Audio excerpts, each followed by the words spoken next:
de suite, le journal.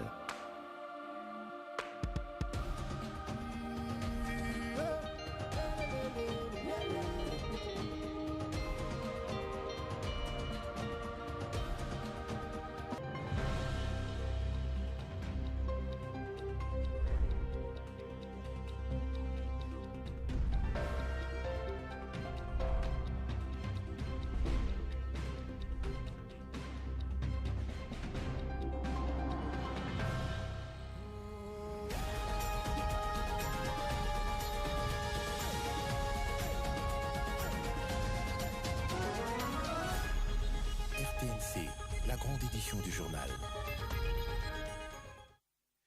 De l'eau impure servie aux populations de Bouniar par la Régie des eaux, les forages viennent en secours alors que les factures sont régulièrement payées par les consommateurs. La situation fait l'objet de tout un dossier à suivre dans ce journal.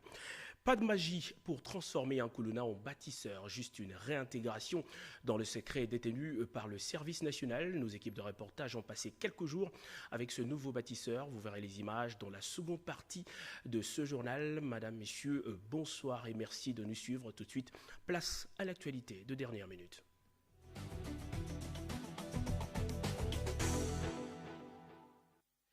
30 villas sorties de terre dans la concession Poul-Malébo sur les 190 attendues ont été livrées samedi soir aux généraux et officiers supérieurs de FARDC par le président de la République Félix-Antoine Tshisekedi Tshilombo. L'idée derrière ce projet gouvernemental qui devra s'étendre sur les 5 prochaines années est d'améliorer les conditions sociales de forces de défense et de sécurité de la RDC. Dadindala, Fiston Matondo et Guilain Kabalundi ont signé ce reportage. Vue du ciel, le Poul-Malébo, nouvelle cité des résidences des officiers généraux et supérieurs des forces armées de la République démocratique du Congo, attire le regard de par son envergure et sa splendeur.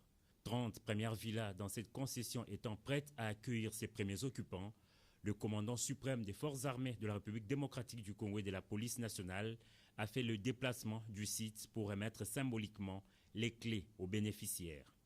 Installé dans la tribune aux côtés de plusieurs personnalités parmi lesquelles le premier vice-président de l'Assemblée nationale, le premier ministre, des ministres et des hauts gradés de l'armée, le président de la République Félix-Antoine Tshisekedi Tshilombo a tour à tour suivi les mots du directeur général de Congo International Investment Group, partenaire dans la matérialisation de ce projet, et du ministre de la Défense nationale et des anciens combattants. Gilbert Kabanda a rappelé que les travaux de construction de ces habitations avaient bel et bien commencé en 2016 et ont été arrêtés en 2018, faute de financement. Ce n'est qu'en janvier 2022, sur instruction du chef de l'État, que le gouvernement a relancé le projet avec le même partenaire qui, en l'espace de 6 mois, a réussi à rendre viable une trentaine de villas sur les 190 attendus. Ces résultats ne constituent que les prémices du projet, lequel, bien entendu, va s'étendre sur les 5 prochaines années, mais qui, au-delà de la sphère des officiers généraux et supérieurs, couvrira également les besoins en logement de tous les officiers et sous-officiers de carrière, conformément à l'article 124 sous-évoqué. Discours terminé, le président de la République a été invité à couper les rubans symboliques et à effectuer une visite guidée dans quelques résidences. Appelé à en faire un bon usage, chaque occupant devrait consentir à hauteur de 35% du coût de chaque villa.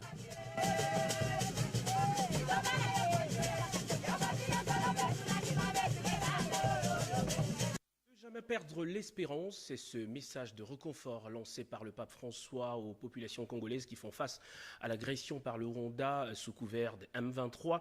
Le secrétaire d'État du Vatican, son éminence Pietro Cardinal Parolin, dans ses jours à Kinshasa, a célébré justement, a relayé ce message. C'était au cours d'une messe d'action de grâce célébrée ce matin à l'esplanade du Palais du Peuple en présence de plusieurs autorités politico-administratives du pays. Pati Tondouango était sur place. La célébration eucharistique exceptionnelle dès ce dimanche 3 juillet 2022 a eu lieu effectivement sur l'esplanade du Palais du Peuple. Le Saint-Père a été représenté officiellement par son éminence Pietro Cardinal Parolin, secrétaire d'État du Saint-Siège. La paix, rien que la paix, c'est le maître mot du message pontifical au peuple de Dieu de la République démocratique du Congo. Par visioconférence, Sa Sainteté le pape François a exhorté les Congolais à ne pas céder au désespoir, mais de prendre courage et de garder la foi en Dieu d'amour. Le même message est aussi orienté aux belligérants à qui le souverain pontife recommande de bannir la haine au profit d'un dialogue constructif. Democratica del Congo, allo sfruttamento, alla violenza e all'insicurezza che patisce, in particolare nell'est del paese dove gli scontri armati si protraggono causando sofferenze innumerevoli e drammatiche, acuite dall'indifferenza e dalla convenienza di tanti. L'envoyé du pape François, qui a livré ses messages lors de l'Eucharistie, a centré son adresse sur les Écritures saintes de Saint Luc au chapitre 10, du 1er au 10e verset, qui prône la paix. Message qui corrobore avec l'évangile d'Ésaïe, qui met l'accent particulier sur l'amour, la joie dans la célébration d'un futur heureux et prospère, gage de tout développement. Je voudrais que nous nous laissions aujourd'hui prendre par la main par Isaïe, qui dans la première lecture nous enseigne à tourner le regard vers l'avenir. Le Premier ministre était porteur de 3 messages au nom du chef de l'État Félix-Antoine Tshisekedi Tshilombo. Il s'agit de ces remerciements à l'émissaire du pape pour la célébration eucharistique pour la paix et la réconciliation en République démocratique du Congo.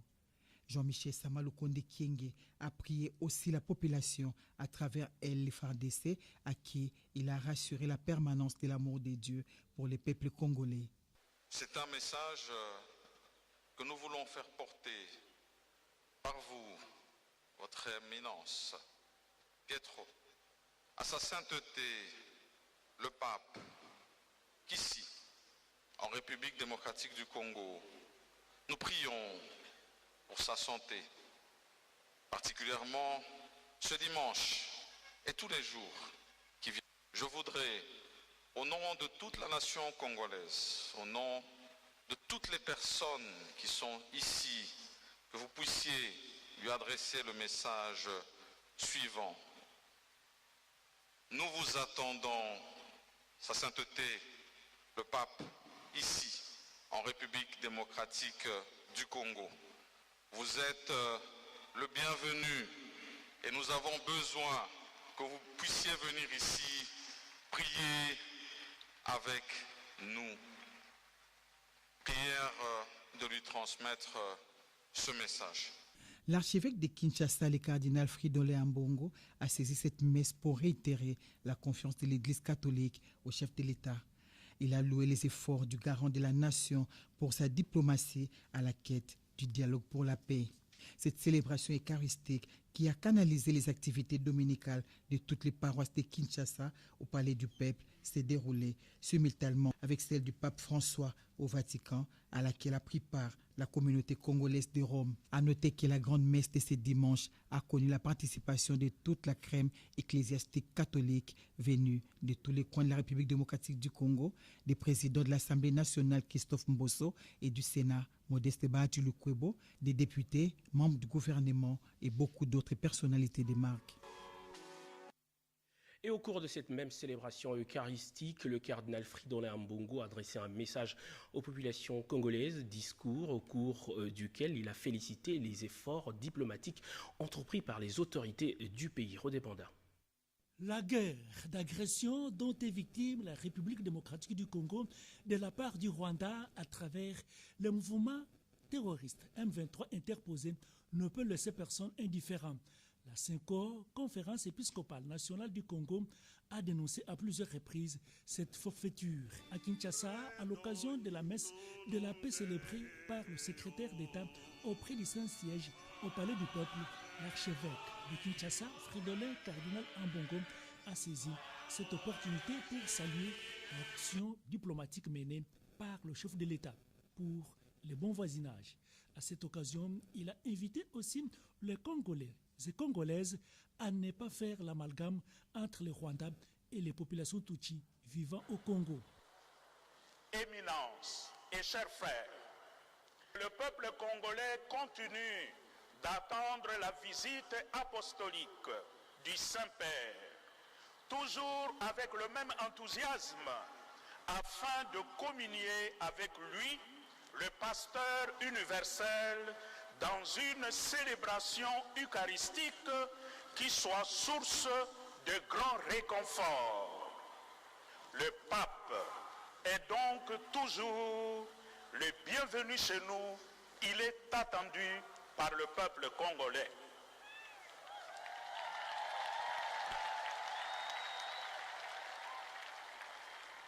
Frères et sœurs dans le Seigneur, au moment où nous nous retrouvons ici, à l'autel du Seigneur, autour de son éminence le cardinal Pietro Parolin, le pape François offre le saint sacrifice de la messe pour nos frères et sœurs de la communauté congolaise de Rome.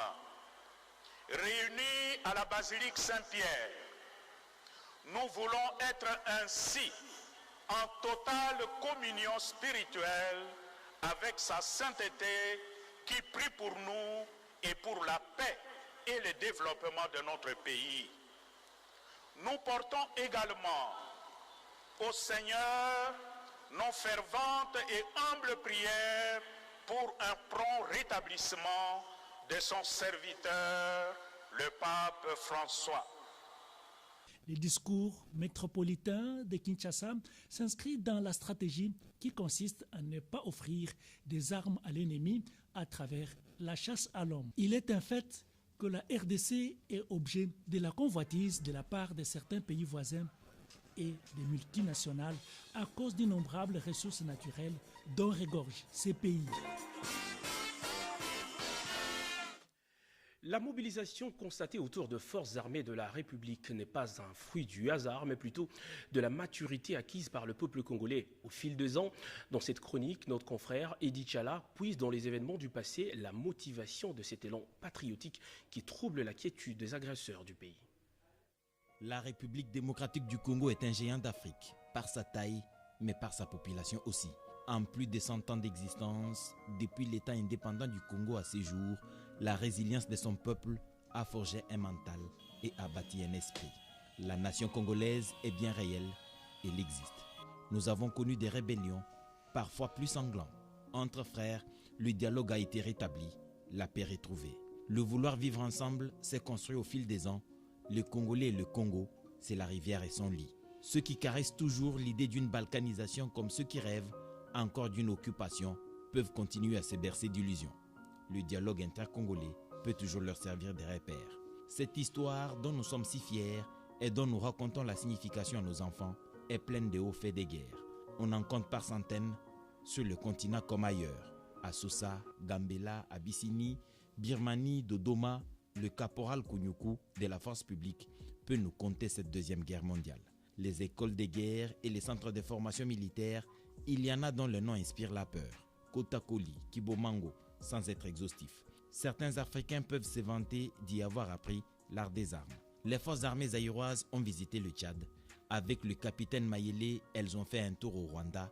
Peut-être que Kagame est revanchard. Et pourtant, tous les Mayele ne sont pas morts. Pourquoi, à cause d'une erreur de l'histoire, en 1994 et au Rwanda en plus, les enfants congolais doivent-ils continuer à passer des nuits blanches, portant des lourds fardeaux pour se mettre à l'abri sur la terre de leurs propres ancêtres? Pourquoi notre hospitalité produit-elle des drames de décennies après? Pourquoi les femmes congolaises sont contraintes au pire supplice? Pourquoi ce calvaire sans fin? Des jeunes gens qui n'ont connu que crépitement des balles et sifflements d'obus pour des intérêts égoïstes, pire, étrangers. Pourquoi tous ces morts? Les réponses sont connues. Le choix opéré est de maintenir le statu quo. Ce choix sinistre n'est pas nôtre. Le nôtre, c'est la paix totale, même au prix du sacrifice suprême. Brandir un passé douloureux pour produire un carnage est aussi criminel que génocidaire. Le sang a coulé dans l'est de la République démocratique du Congo. Il coulera peut-être encore et encore, mais cette fois devra être la dernière. La paix totale ou la guerre totale, le président de la République Félix Antoine Tshisekedi l'a dit. Nous ne pourrons pas nous perdre infiniment dans une série de dialogues qui pérennisent en réalité l'insécurité dans l'Est et créent un no man's land avec du pain béni pour des voisins pilleurs de nos ressources. Nous devrions disparaître si nous ne sommes pas capables de nous défendre. Hitler l'a dit aux Allemands. Les Congolais dans leur ensemble veulent l'entendre avec bonheur d'ailleurs. Nous sommes une mosaïque d'ethnies, une pluralité des tribus Pour être explicite, nous sommes un ensemble des minorités. Le peuple rwandais est un peuple frère, à bien d'égards, même s'il n'a pas notre pluralité. Il copie malheureusement sous le dictat d'un rêveur hégémoniste qui veut défier les temps en voulant construire son développement sur le pillage de nos ressources. Et pourtant, le passé est plein d'exemples pour l'en dissuader. Quelle que soit l'ambivalence de la communauté internationale, la guerre nous la gagnerons, avec ou sans elle. Nous perdrons des batailles, nous essuierons des échecs, mais la victoire nous la remporterons. Le Congo de 1960 est celui d'aujourd'hui, dans sa superficie actuelle, jusqu'à la fin des temps. La mission des Nations Unies pour la stabilisation du Congo a joué sa partition. Mais 22 ans, c'est énorme. Elle devrait faire ses adieux. La question des montagnes de Tchanzu, Runyonyi et alentours, nous nous en chargerons. Sans y croire outre mesure, la force de la communauté est-africaine devrait avoir un chronogramme le plus court possible. Les forces armées de la RDC sont conscientes de l'immensité de la tâche et répondront présentes à l'appel du devoir. La paix comme le respect se gagne et se consolide. Une chronique de Eddy Tchalakatala. Décidément, plus rien ne va détourner l'attention de Congolais focalisés sur la situation sécuritaire dans l'est du pays. Les autorités traditionnelles et coutumières font plus qu'une dénonciation par leur conseil supérieur. Ils mettent en garde le Rwanda et son pouvoir et dans la même logique condamnent la prolongation de l'embargo sur les armes contre la République démocratique du Congo. Robert Ndaïchi Sensei. De provocation à l'endroit du peuple congolais, scande le chef coutumier de la République démocratique du Congo. Le prolongement de l'embargo sur les armes, décidé cette semaine par le Conseil de sécurité de l'ONU, ne passe pas dans l'opinion congolaise. Surtout que ce prolongement intervient au moment critique. La République démocratique du Congo est de nouveau attaquée par le Rwanda sous la couverture du M23. Le Conseil supérieur de l'autorité traditionnelle et coutumière a mis en garde les Rwandais et ses parrains à l'occasion de la commémoration de la mort de Kim Pamvita, brûlée vive en 1706. Nous avons encore suivi l'embargo sur la RDC. Nous pensions qu'au moins, après toutes les déclarations que vous aviez faites au niveau de la communauté internationale, que vous avez finalement levé cet embargo. Quel est le sens de ligoter les Congolais pour permettre aux tout petits de l'envahir? Non, vous n'allez jamais mettre l'embargo sur l'ancestral. Jamais. Jamais. Et vous le savez si bien. J'ai sorti votre arme aujourd'hui pour vous rappeler que je ne vais pas en faire usage. La reine d'Angleterre, à la communauté internationale. Notre sortie aujourd'hui, c'est pour parler du préavis zéro. Préavis zéro. Le préavis zéro est un archange qui n'annonce pas son arrivée, qui vous prend quand il veut. Nous voulons la paix, nous sommes la paix. Le président du CONACAT, Sa Majesté Fumudi Fima, interpelle la conscience de la communauté internationale sur ce qu'il qualifie de l'injustice et demande au Rwanda de retirer ses militaires et ses complices des terres congolaises. Le préavis zéro est un archange qui n'annonce pas son arrivée, mais prend quand il veut. Sa Majesté Fumudi Fima demande à tous les chefs coutumiers de la République démocratique du Congo, ainsi qu'à toutes les forces d'autodéfense coutumières et ancestrales, à se tenir prêtes pour un ultime combat. Le président de la fondation Mundadi Old Foundation a rassuré le président de la République, Félix Antoine Tshisekedi Tshilombo, de l'engagement des chefs coutumiers à l'accompagner dans ce combat de la libération de notre peuple et de la défense de l'intégrité territoriale. Autre chose à présent, les bureaux de la Commission électorale nationale indépendante restent ouverts pour les partis politiques désireux d'obtenir des informations et partager les idées autour du processus électoral. Plusieurs jeunes de partis politiques et de la société civile se sont déjà prêtés au jeu avec le président de la CENI, Denis Kadima. Tétis Samba. Cette rencontre à laquelle prenait part le président de la Commission électorale nationale indépendante, Denis Kadima Kazadi, a réuni les jeunes des partis politiques et de la société civile venus lui présenter les conclusions de la table ronde qui les a regroupés du 28 au 29 juin 2022 autour du processus électoral en cours en République démocratique du Congo. Denis Kadima Kazadi, qui avait à ses côtés le rapporteur adjoint de la CENI, Paul Moïndo, s'est montré réceptif à la restitution qui lui a été faite à ce sujet et a été de bons conseils à leur endroit. À l'issue de ces échanges, le facilitateur du cadre de concertation de ces jeunes, Arthur Kayumba, a donné les raisons de sa motivation. Ici, de cette table ronde qui a été tenue du 28 au 29 juin autour du processus électoral, il s'agit de l'acte d'engagement qui a été signé par les différentes ligues de jeunes des partis politiques du pouvoir et de l'opposition, ainsi que les organisations de la société civile, pour les élections apaisées en République démocratique du Congo et aussi pour la prévention des violences électorales. La centrale électorale a pris l'engagement de s'approprier des résultats qui découlent de cette table ronde, et en particulier l'acte d'engagement, faciliter la suite de toutes les actions qui découleront de cet acte d'engagement. Pour Arthur Kayumba, il est de tradition que la centrale électorale demeure attentive à cette frange de la population majoritaire démographiquement parlant en matière électorale.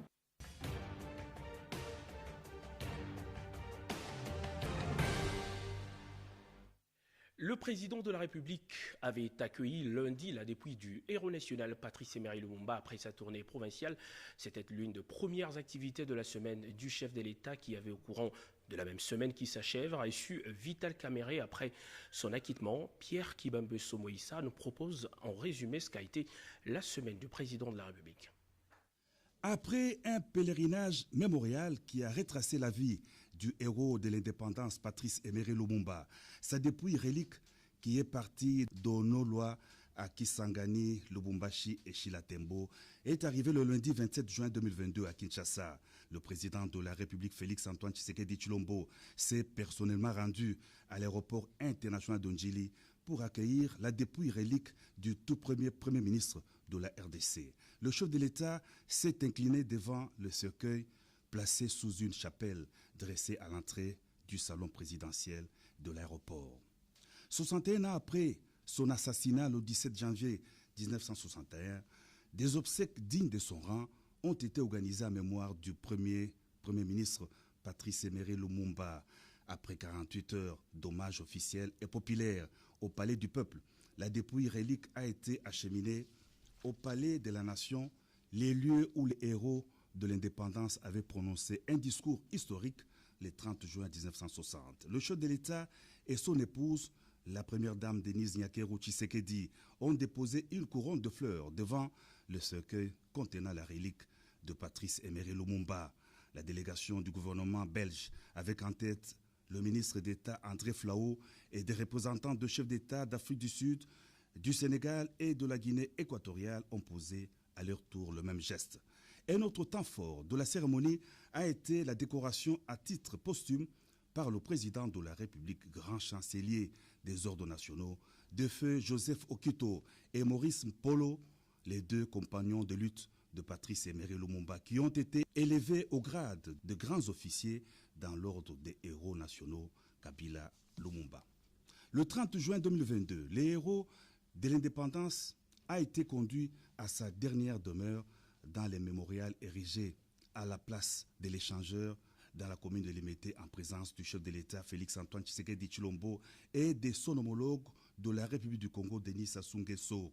Dans son allocution à l'occasion de cette cérémonie d'inhumation, le président de la République a invité les Congolais à faire du mémorial Patrice Emery Lumumba un lieu de renouvellement de leur engagement à parachever le noble combat que les héros nationaux avaient entamé et un cadre de recueillement susceptible de raviver l'idéal patriotique et républicain.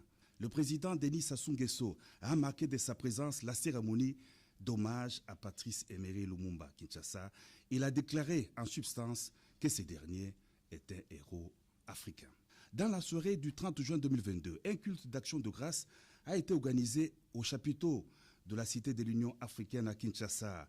Le couple présidentiel est venu se joindre aux hommes de Dieu présents dans la salle, des représentants de chefs des confessions religieuses de Kinshasa, de l'intérieur du pays, d'Afrique du Sud et de l'Europe. Ils ont rendu grâce à l'Éternel, réitéré leur soutien aux FARDC et promis d'accompagner le chef de l'État, garant de la nation, dans les efforts qu'il fournit en vue de restaurer la paix durable et la stabilité dans l'Est de la RDC.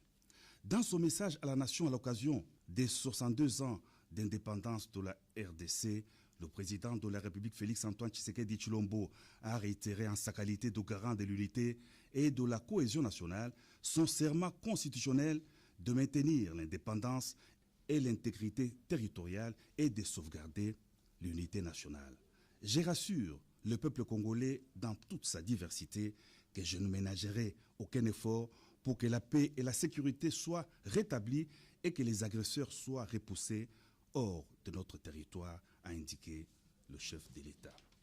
Au cours de la semaine, le président de la République Félix-Antoine Tshisekedi Tshilombo a reçu à la Cité de l'Union africaine son ancien directeur de cabinet, président de l'Union pour la Nation Vital Kamerhe, venu lui présenter ses civilités après son acquittement et sa sortie de la prison centrale.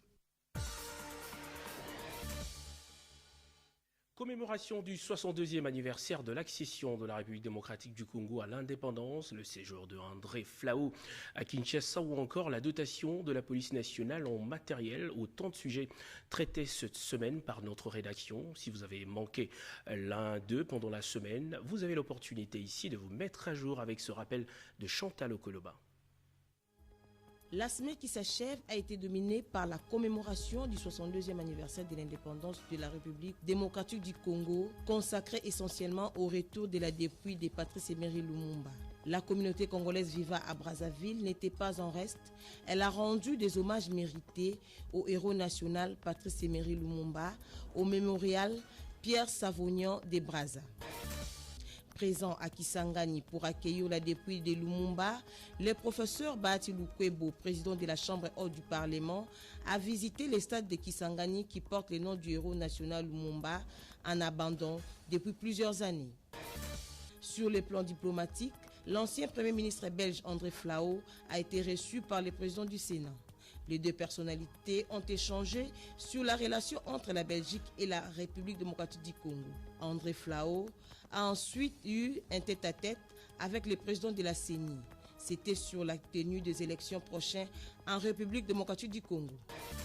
Avec le ministre des Affaires étrangères, il était question du renforcement des relations de coopération entre Kinshasa et Bruxelles. Au volet sécuritaire, les ministres de la Défense nationale et des anciens combattants a eu des échanges avec l'ambassadeur britannique sur le renforcement des coopérations militaires et sécuritaires entre Kinshasa et Londres. La police nationale congolaise a été dotée de matériel informatique par le gouvernement de la République en vue de sécuriser les élections prochaines de 2023. L'actualité, c'est aussi l'octroi de 7 500 millions de dollars américains par la Banque mondiale pour les réformes fondamentales des relances économiques et des voies de transport en République démocratique du Congo. Les bâtisseurs des services nationaux ont construit des écoles modernes à Mopompa. L'actualité, c'est aussi la deuxième réunion du comité de coordination du projet d'opérationnalisation du système de surveillance des forêts. Aux côtés du pouvoir judiciaire, le nouveau président de la Cour constitutionnelle, Dieudonné Kaloumeta, a pris les bâtons du commande de cette haute institution.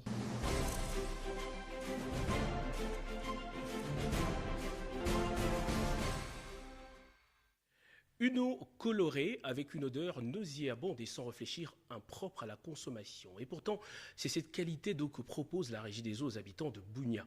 Une situation incompréhensible pour ces Itoriens qui, paradoxalement, payent régulièrement leurs factures. Suivez ce dossier. Les activités de la Régie des eaux Bougnan sont en séjour en voie de disparition. Pour cause, l'usine de captage d'eau des Moblés et celle du traitement d'eau située au quartier Sayou éprouvent d'énormes difficultés pour leur fonctionnement suite à la vétusté de matériel installé depuis 1954. Du coup, la plupart des habitants de Bunia préfèrent consommer l'eau de forage à lieu et place de celle produite par la dite société, de peur d'être exposée aux maladies d'origine hydrique. L'eau de la Régie des eaux est potable, mais l'état des tuyaux est en lambeaux. C'est depuis l'époque belge qu'on n'a pas encore changé. Il y a des ruines qui font que l'eau est devenue colorée. Nous consommons l'eau de forage et elle est bonne. Que les autorités changent les tuyaux pour que l'eau puisse devenir bonne. Depuis un moment, l'eau de la régie des eaux n'est plus traitée. Elle est très sale, colorée comme de l'eau de la pluie. C'est ce qui nous oblige à utiliser l'eau de forage. Nous demandons à la régie des eaux de bien traiter de l'eau, car l'eau, c'est la vie. Et ils doivent aussi changer les tuyaux, car ils utilisent les tuyaux vétustes. Nous buvons de l'eau sale. L'eau de la régie des eaux nous aide beaucoup. Un seul problème, elle dégage l'odeur, elle donne des nausées et elle donne de la maladie typhoïde. C'est pour cela que nous avions laissé de la consommer.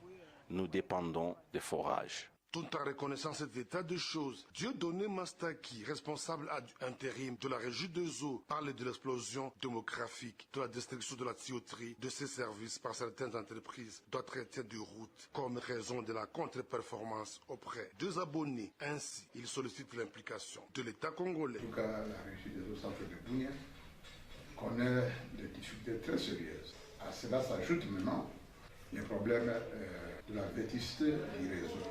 Notre réseau date de 1954, depuis que les Belges l'ont placé. En tout cas, jusque-là, ça n'a subi aucune réhabilitation.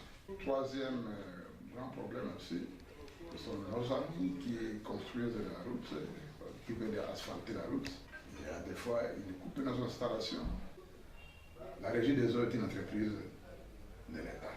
Et c'est l'État congolais qui est l'unique actionnaire.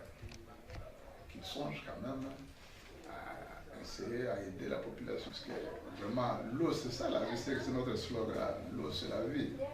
Sans eau, les gens ne peuvent pas bien vivre. Ou ne peuvent pas vivre sans eau. Pour le moment, la régie des eaux est en mesure de satisfaire seulement 40% de ses abonnés pour une population estimée à plus d'1 million d'habitants au chef-lieu de l'Ituri. L'autre paire de manches, c'est l'insolvabilité des abonnés. Seuls 1000 d'entre eux payent normalement leurs factures, ce qui impacte négativement sur la maximisation des recettes au compte du trésor public. Je vous le disais au sommaire de cette édition, la vie prend une autre tournure pour les jeunes délinquants appelés Kuluna qui suivent depuis quelques mois un processus de rééducation au centre Kanyama-Kasese de presque rien. Ces jeunes ont chacun un métier. Notre équipe de reportage a passé quelques jours avec ce nouveau bâtisseur déployé dans plusieurs sites à travers le pays. Joseph Oscar Balkaïj. La vie des jeunes bâtisseurs, autrefois appelés Kuluna, Shege, se caractérise par des tâches quotidiennes. L'éducation à la citoyenneté et la formation professionnelle, notamment l'agriculture, la menuiserie, comme c'est le cas ici, dans cet atelier moderne de fabrication des bancs, des lits de qualité et d'autres effets de valeur, la mécanique auto pour la réparation et l'entretien des engins véhicules. Dans cet autre site de fabrication des briques, sont déployés des centaines de Kuluna qui travaillent en chaîne pour l'apprentissage d'un métier qui puisse les rendre utiles à la société. bien tosenga merci batika biso te basungaka biso na oyo tozozanga tozalaki ya yaloba ko mingi te mpona kufela baparent ya omona sepeli na oyo leta aosala mpo nanga. Je suis à Mupompa, le village du président Fachi. Nous construisons des hôpitaux gratuitement. Nous sommes prêts à aller même à l'Équateur. Nous travaillons pour notre pays.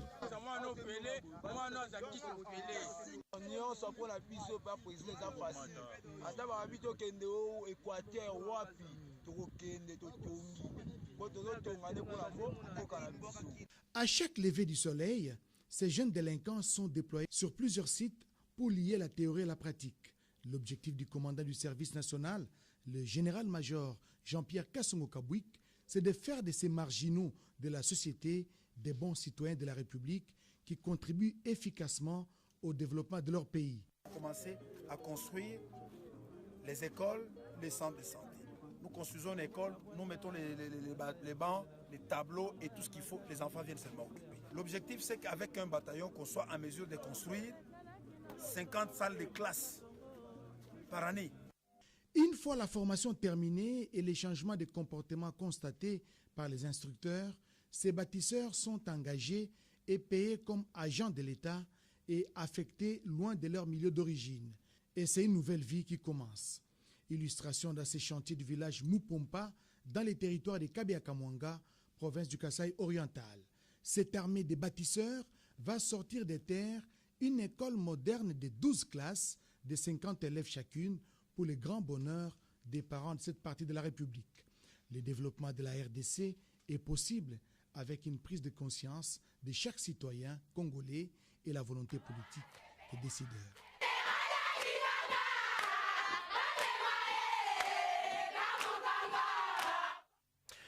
La transformation agricole de la République démocratique du Congo en cours depuis quelques mois est déjà dans sa phase opérationnelle. L'Institut international d'agriculture tropicale ITA, qui apporte son assistance technique au gouvernement, tend la main au secteur privé pour mettre à profit son expertise. Si pour certaines firmes on parle encore de visites, pour d'autres c'est déjà de partenariats qui se lient. Reportage.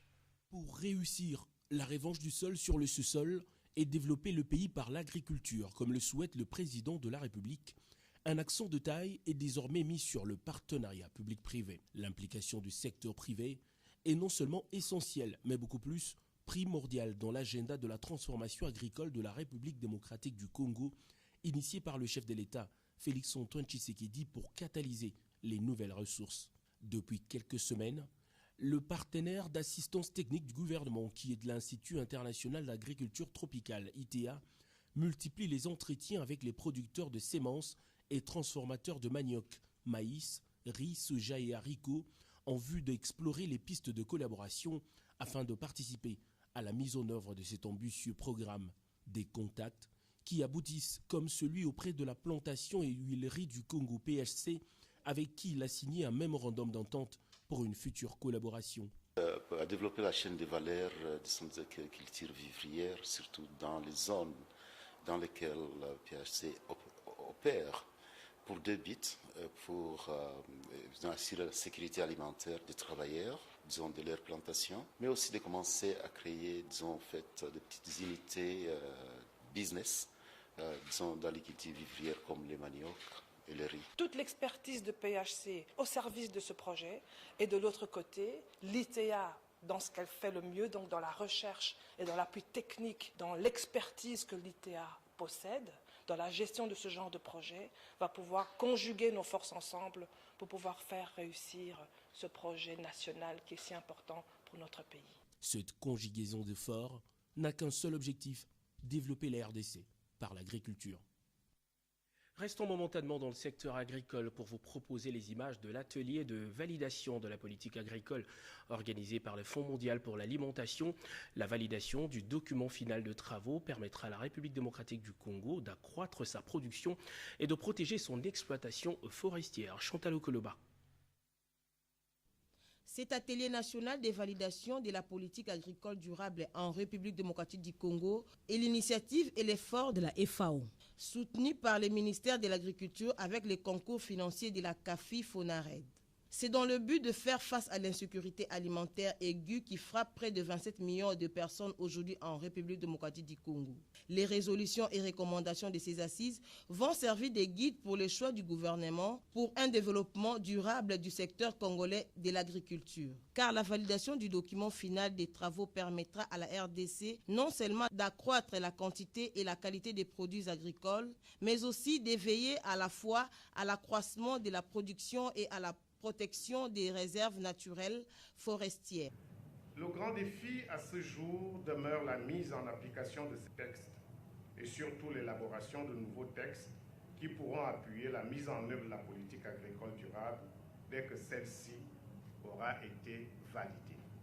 La formulation de cette politique s'inscrit dans le cadre de réformes sectorielles lancées par le gouvernement de la République à travers les fonds nationaux RED, FONARED, ainsi. Les travaux de cet atelier se poursuivent en panel pour établir l'état des lieux du secteur congolais de l'agriculture. Vers la matérialisation du projet de jumelage de la province du Sud-Bangui en République démocratique du Congo et celle de Brabant en Belgique, le ministre d'État belge André Flahault, en visite à Kinshasa, a évoqué la question avec le deuxième vice-président du Sénat en mettant justement un accent sur la faisabilité de ce projet. Robert Ndaïchi Sensei. Nous Historique entre le ministre d'État belge André Flao et le deuxième vice-président du Sénat, honorable Sangouma Temongonde Mossai. Les deux hommes d'État ont décidé de matérialiser le projet du jumelage entre la province du Sud-Ubangui et celle de Brabant-Wallon en Belgique pour le Forum économique de développement. Un tête-à-tête autour des élus de la province du Sud-Ubangui dans le cadre de l'atelier sur le Forum économique pouvant aboutir à un partenariat gagnant-gagnant de développement entre la province de Brabant en Belgique et la province du Sud-Ubangui en République démocratique du Congo.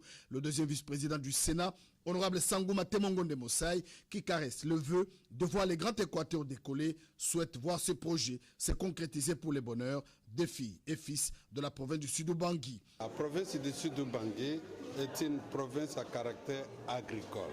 Et si nous aurons au moins des investisseurs, ils peuvent au moins, comme ce serait dans le partenariat gagnant-gagnant, ils peuvent aussi gagner tout comme nous allons bénéficier.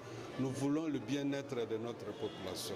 Les deux délégations se sont mises d'accord pour ce projet unique dans l'histoire de la relation belgo-congolaise. Un cahier de charges et une documentation appropriée sur l'agriculture, ses ramifications et ses retombées devront être rédigés pour la réalisation de ce jumelage entre les deux provinces. Un cadeau symbolique a été remis au ministre d'État belge André Flao par le deuxième vice-président du Sénat, honorable Sangouma Temongonde Mossai.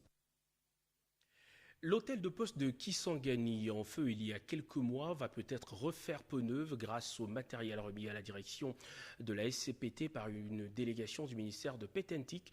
Le directeur de cabinet de ce ministère qui a conduit la délégation a également fait un tour aux installations de l'RPTC sous sa tutelle. Non, Manseko.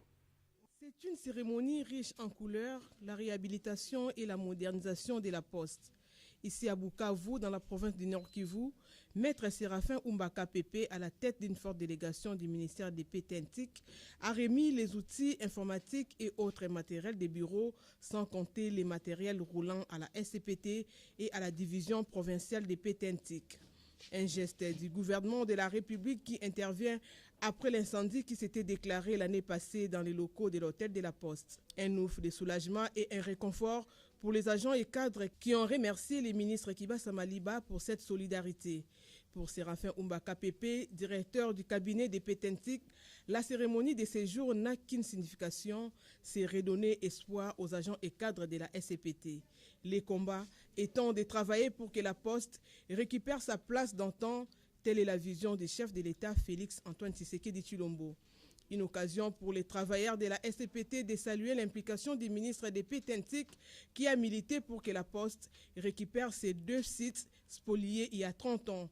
Le directeur du cabinet du ministre Kiba Samaliba a précisé que la Poste récupérera tous ses biens spoliés. L'opération ne vient juste que de commencer au Nord Kivu. Il s'en est suivi une visite guidée à l'hôtel de la Poste, incendié récemment. En pèlerin, la délégation du ministère des Pétentik s'est rendue ensuite à la division provinciale des Pétentik et aux installations de l'RPTC pour se rendre compte des conditions de travail des agents et cadres de l'État dans ces coins pour enfin chuter au Renatelsat, buter aux problèmes d'ordre logistique. À en croire Damas Mounembwe, directeur provincial du Renatelsat au Nord Kivu, il est urgent de mettre les Renatelsat Bukavu au niveau des modernisations technologiques pour sa compétitivité tout en disant sa satisfaction de la visite de cette délégation. Toutefois, le directeur du cabinet des Pétentik, chef de la délégation, s'est dit surpris et fier des réalisations du Renatelsat Bukavu et a promis de transmettre leurs doléances à qui des droits. Séraphin Umbaka Pépé a du reste, d'une manière globale, félicité l'équipe dirigeante du Renatelsat Bukavu. Les directeurs du cabinet des Pétentik et sa suite ont également été reçus par les gouverneurs du Nord Kivu, Théo Ngwabishi. Ensemble, ils ont discuté de la possibilité de relancer le secteur des télécommunications dans cette partie du pays. Un membre du gouvernement central, primé messager mondial d'espoir, il s'agit de Guy Londo, ministre de l'aménagement du territoire, qui s'est également vu décerner le titre de docteur honoris causa. Le contour de ce titre, on en parle dans ce reportage. Samedi 2 juillet aura été un jour mémorable pour le ministre d'État, ministre de l'aménagement du territoire, qui a été primé par l'ICN comme messager mondial d'espoir et qui a reçu en plus un doctorat honoris causa de philosophie en action humanitaire du Collège international de leadership basé en Californie. Cette reconnaissance est le fruit de son engagement pour le changement et le bien-être de la population. C'est devant des dizaines d'invités réunis à Fleuve Congo Hotel que le philanthrope et homme d'État, Maître Guy Luandomboyo, s'est engagé une fois de plus à œuvrer pour l'intérêt de sa communauté et des vulnérables. Donc je reçois en toute humilité ce diplôme de docteur honoris causa qui va encore une fois booster notre engagement et notre détermination pour être là aux côtés de ceux qui ont besoin de nous et de notre assistance. Touché par cette reconnaissance de l'ICN, l'initiateur de la Fondation Ouidal, Maître Guy Luandomboyo, a eu des mots justes pour remercier cette institution. Et donc je remercie les docteurs ainsi que toute la délégation qui l'accompagne, qui, même si on est à distance, ils ont toujours les yeux sur le monde pour identifier toutes les bonnes personnes, de bonne foi, qui essayent d'être là pour les autres, pour apporter le peu qu'ils ont en termes d'assistance pour les autres. Maître Guy Luandomboyo a aussitôt dédié ses prix aux forces armées congolaises qui se battent au front pour sauvegarder l'intégrité territoriale du pays. Et je dédie ce diplôme à nos forces armées qui se battent en ce moment dans le front pour défendre l'intégrité territoriale qui aujourd'hui est menacée par une guerre d'agression injuste. Enfin, le ministre d'État a appelé la population à un élan de solidarité à l'endroit de FRDC. Le mémorial Lumumba, c'est ce site touristique ouvert au public à Chilatembo, le village où a été assassiné Patrice Emery Lumumba, le ministre de Sport, Serge Condé, qui a participé à la construction de cette œuvre, s'en félicite. C'est d'abord pour nous une grande fierté de voir que la vision s'est concrétisée, s'est matérialisée. En fait, quand on était au gouvernement provincial, nous avons eu cette vision. Parce que Lumumba, pour nous, c'est toute une histoire. C'est tout un livre. C'est vraiment le livre pour les générations futures. On s'était dit au ministère du Tourisme qu'il fallait immortaliser ce héros. Comment le faire? Je pense qu'avant même notre naissance, il y a eu des Congolais qui nous ont précédés, mais qui n'avaient jamais connu où est-ce que le héros national Lumumba, père de l'indépendance de la République démocratique du Congo, avait été assassiné sauvagement. Mais on parlait seulement de sa mort, on parlait du héros, mais il fallait que le Congolais arrive à retrouver où est-ce que son héros avait réellement été assassiné. C'est comme ça que nous allons concevoir ce plan, ce projet de venir ouvrir, valoriser ce site et le présenter à la face du monde. Un projet qui nous a été favorablement entériné et parrainé par un vaillant citoyen, un Congolais d'heureuse mémoire, le gouverneur élu du Haut-Katanga, le premier gouverneur élu du Haut-Katanga, Jean-Claude Kazembe Moussonda d'heureuse mémoire, et il n'a pas hésité de parrainer le projet et immédiatement nous sommes mis au travail jusqu'à ce qu'aujourd'hui, ça fait une fierté parce qu'il n'y a pas que les Congolais qui sont venus ici à Chilatembo accompagner la dépouille de Lumumba. Il y a aussi des étrangers qui nous ont accompagnés et qui ont trouvé que nous avons quand même un site présentable où on peut dire voilà le héros national où il a été assassiné. Des opérations chirurgicales gratuites à Kinshasa, cela n'arrive pas tous les jours. Il s'agit ici d'une initiative de l'ONG dénommée Médecins de la Charité en Jésus-Christ. Le docteur Trésor Bungué, qui est ici au micro de Médard Mbouyal-Mangal, lance un appel aux intéressés, surtout aux démunis. Dire à la population de venir nombreux chez nous, parce qu'on vient de signer, l'ONG La Charité dans Jésus-Christ vient de signer un partenariat avec l'hôpital Médicis Hospital d'Istanbul en Turquie. Et par cette entremise de partenariat, nous demandons aux démunis de venir, les malades démunis, de venir nombreux pour avoir un soutien de santé, un traitement par rapport à notre ONG qui est la charité, qui dit la bienveillance aux démunis. Oui, nous venons de signer, comme je venais de le dire, un partenariat avec l'hôpital Médicis Hospital d'Istanbul. Donc les médecins de Médicis Hospital d'Istanbul viendront opérer, faire des chirurgies ici chez nous, dans nos centres de santé ici à Kinshasa. Donc nous avons la chirurgie, le bec de lièvre, Ils viendront opérer la bec des lièvres, ils viendront opérer les goitres. Et nous avons une greffage, nous avons deux centres de santé de l'ONG Charité dans Jésus-Christ. L'une se trouve à Kasavubu, le centre Charité dans Jésus-Christ, à Kasavubu sur l'avenue Momboyo, numéro 59A, croisement à Sosa Birmanie, non loin des centres d'accueil Kimbanguiste. L'autre se trouve à Pompage, sur l'avenue Mengi numéro 9, quartier CPA, non loin de Saute-Mouton. Et avant de nous quitter, on revient sur l'un des faits marquants de l'actualité du jour. Il s'agit de cette messe dite au Palais du Peuple par le représentant du pape François, messe au cours de laquelle le cardinal Fridolin Ambongo a fait un discours fort. Le cardinal a opposé la pratique de la justice populaire à la question de l'agression de la République démocratique du Congo par le Rwanda. Je vous propose de suivre cet extrait. Le discours métropolitain de Kinshasa s'inscrit dans la stratégie qui consiste à ne pas offrir des armes à l'ennemi à travers la chasse à l'homme. Il est un fait que la RDC est objet de la convoitise de la part de certains pays voisins et des multinationales à cause d'innombrables ressources naturelles dont regorgent ces pays. Toutefois, il est aussi clair que l'on doit éviter de faire de l'amalgame entre le Rwanda et le peuple Tutsi ou la population dite rwandophone. Car parmi nos populations, il y a les Tutsis congolais qui ont autant que les autres populations droit à la protection et à la paix. La stigmatisation d'une partie de notre peuple ne pourra jamais servir la cause légitime d'un Congo victime de l'abondance de ses richesses naturelles.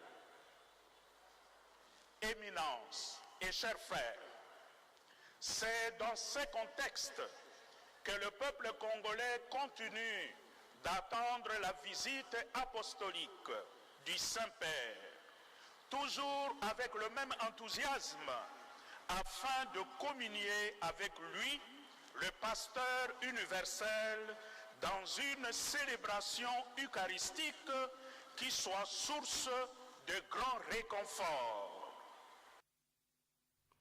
Découvrons ce communiqué du Conseil supérieur de la magistrature avant de nous quitter. Le président de la Cour constitutionnelle et président du Conseil supérieur de la magistrature porte à la connaissance de premiers présidents des cours d'appel, membres de droit du Conseil supérieur de la magistrature, des procureurs généraux près les cours d'appel, membres du droit du Conseil supérieur de la magistrature, des premiers présidents des cours militaires, membres de droit du Conseil supérieur de la magistrature, des auditeurs militaires supérieurs près les cours militaires, membres de droit du Conseil supérieur de la magistrature, des magistrats civils élus, membres du Conseil supérieur de la magistrature et de magistrats militaires désignés, membres du Conseil supérieur de la magistrature, que l'Assemblée générale du Conseil supérieur de la magistrature est convoquée en session ordinaire du 5 au 13 juillet 2022, lieu Cour de cassation à Kinshasa-Gombe, heure d'ouverture 9h. Ce communiqué est signé